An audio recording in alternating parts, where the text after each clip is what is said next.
विधानसभा निवडणुकीवरून राष्ट्रवादीच्या जुन्या सहकाऱ्यांमध्ये चांगलीच जुंपली आहे।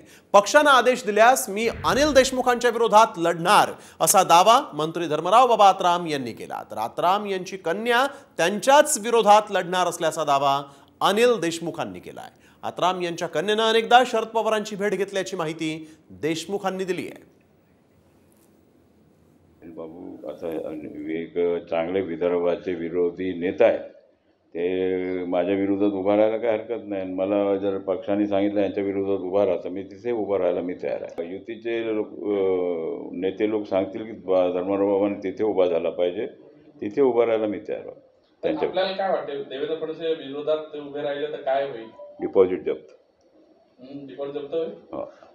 धर्मराव बाबाची पोरगी आमच्या संपर्कात आहे। 3दा म्हणते मी माझ्या वडिलांच्या विरुद्ध निवडणूक लढवायची आहे।